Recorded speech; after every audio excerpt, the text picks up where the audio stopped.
শিমুল গাছের নিচে দাঁড়িয়ে অপেক্ষা করতে থাকে চেনি আর লিসার জন্য। রিনের বাড়ি অন্য পথে। কিছু পথ আসার পর শিমুল গাছের কাছে দাঁড়িয়ে থাকে।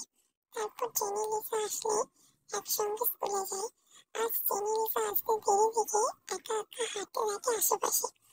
জাঙ্কুক স্যারের বাড়িটা শিমুল গাছের থেকে সামান্য দূরে। একটুখানি এগিয়ে গেলে জাঙ্কুক স্যারের বাড়ি দেখা যায়। ভাঙা ঘরের দরজার মতো কাঠের জানালা, শুধু কাপড় লাগানো আছে জানালায়। কোনো উদ্দেশ্য ছাড়াই আপন মনে এগিয়ে যায় জানালার দিকে। জানালার পর্দা সরিয়ে দিয়ে চুপি চুপি জাঙ্কুকের ঘরের ভিতরে উঁকি দিয়ে দেখতেই জাঙ্কুক দেখে ফেলে পিকে। জাঙ্কুক মাত্র স্কুলে যাওয়ার জন্য তৈরি হচ্ছিল। গায়ে তার জামা নেই, এক হাতে জামাটা ধরে আছে মাত্র পরবে বলে। তখন ওই পিকে উঁকি মেরে দেখে বসে। জাঙ্কুককে দেখে দৌড়ে চলে যেতে জাঙ্কুক জানালার ভেতর দিয়ে খপ করে পেয়ে হাত ধরে ফেলে। পেয়ে আর চোখ তুলে তাকানোর সাহস করে না। স্যার মাফ করে দিন, ভুল হয়ে গেছে, ছেড়ে দিন, আর আসবো না কখনো, সত্যি বলছি। জাঙ্কুক হাত ছাড়ে না পেয়ে আবার বলে, স্যার ভুল হয়ে গেছে, মাফ করে দিন। জাঙ্কুক হাত চেপে রেখেই বলে, আমি এতবার মাফ করতে পারি না, ভুল করলে ভুলের শাস্তি আমি দিই তবেই ছেড়ে। গোপনে তুমি আমার জানালায় উঁকি দিয়ে অনেক বড় ভুল করে ফেলেছ, শাস্তিটা বড়ই হবে। সত্যি বলছি স্যার, জীবনেও আর এমন ভুল হবে না, কসম করে বলছি, দয়া করুন। জাঙ্কুক হাতটা ছেড়ে দেয় তীর। জাঙ্কুকের গায়ে জামা জড়াতে জড়াতে বলে, আজ ক্লাস পরীক্ষা, মাথায় আছে, ফেল করলে কান ধরে বের করে দেবো ক্লাস থেকে, তাড়াতাড়ি স্কুলে যান। আর শুনুন, ওইসব ফিনফিনে পাতলা ওড়না জড়িয়ে আর বের হবেন না, দেখতে বাজে লাগে, ভালো কিছু পরবেন, পারলে শাড়ি পরবেন, এখন বড় হয়ে গেছেন। খেয়াল করে একটু আগেই জাঙ্কুক তার সাথে তুমি করে কথা বলেছিল, মাত্রই আবার আপনি করে বলছে। চলে আসতে জেনি আর লিসা এসে পড়ে। তারপর একসাথে তিনজন হাঁটা ধরে স্কুলের দিকে।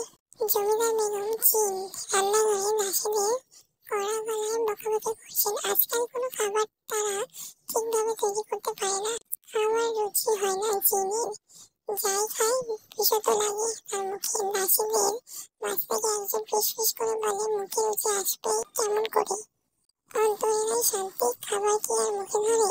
জিন যেন শুনতে পেয়েও শুনে না, থমথমে মুখ করে বেরিয়ে যায় রান্নাঘর ছেড়ে। দোতলার ঝুলঘরের সামনে দেখা হয়ে যায় একজন মহিলার সাথে। মহিলাটি পাঞ্চি বেঁধেছে, ওদের ঠোঁট জিভ লাল করে ফেলেছে। পরনে লাল পেরে সাদা রেশমি শাড়ি, কপালে লাল টিপ, হাতে মোটা মোটা নতুন দুটো মালা পরে নেড়ে চেড়ে দেখছে মহিলাটি। জিনের সাথে দেখা হওয়ায় মহিলাটি পানির পিন দূরে ফেলে বলে, কি গো বউরানী, আজকাল মন মেজাজ দেখছি বিগড়ে যাচ্ছে, কি নিয়ে দাসীদের উপর এত চড়া হলি না? দিন বিরক্ত হয়ে মুখ ফিরিয়ে নেয় মহিলার কাছ থেকে। অন্যদিকে মুখ ঘুরিয়ে বলে, সবকিছুর কৈফিয়ত কি তোমার মতো নর্তকীকে দিতে হবে? বালা যারা নতুন দেখছি, আজ আবার কোন জমিদার উপহার দিল? মহিলাটি ঠোঁট প্রসারিত করে হাসতে হাসতে বলে, ভয় পাবেন না, বড়বাবু দেয়নি, ছোট জন দিয়েছে তাই বাবু। জিন ঘৃণা ভরা চোখে মুখ ঘুরিয়ে চলে যায় মহিলার সামনে থেকে। নিজের কক্ষে গিয়ে বিছানায় শুয়ে চোখের পানি ফেলতে থাকে। আইয়ের বউ ছোট বেগম জিনের কক্ষে প্রবেশ করে জিনকে কাঁদতে দেখে বলে, ভাবি আপনার মন কি খুব খারাপ? মেহমানশালায় কারা যেন এসেছে, জাঙ্কুকের খোঁজ করছে। জিন উঠে চোখ মুছে স্বাভাবিক করে মেহমানশালায় এগোতে থাকে। দুটো ছেলে আর একটা সুন্দরী মেয়েকে মেয়েকে জিজ্ঞেস করে, আপনারা কারা? মেয়েটা সালাম জানিয়ে বলে, আমরা জাঙ্কুকের বন্ধু, আমি ন্যান্সি ও ফিলিক্স ও সাটো। জাঙ্কুকের সাথে একসাথে পড়াশোনা করতাম, দেশের বাইরে থাকি, জাঙ্কুককে দেখে দেওয়া যাবে? জিন বলে, জাঙ্কুক কিছুদিনের জন্য বেড়াতে গেছে, আপনারা থাকুন, জাঙ্কুককে খবর দেওয়া হবে, দাসীদের বলে দিচ্ছি আপনাদের দেখভাল করতে। জিন চলে যেতেই যেন ন্যান্সি মুখে হাত দিয়ে জোরে জোরে শ্বাস নিতে থাকে। ফিলিক্স ধাক্কা দিয়ে বলে, দম আটকে গিয়েছিল নাকি ন্যান্সি? কিছু দেখে ভয় পেয়েছিলি? ন্যান্সি বলে, বাপরে বাপ, ভয় পাবো? জমিদার বউদের সামনাসামনি দেখে যে কেউ ভয় পাবে? কি ভারী ভারী গয়না, কি সাজগোজ রে বাবা। আজ থেকে জ্যাঠু বলে, বড় জমিদারনি বলে কথা, দেখতেও কি অসাধারণ তাই না?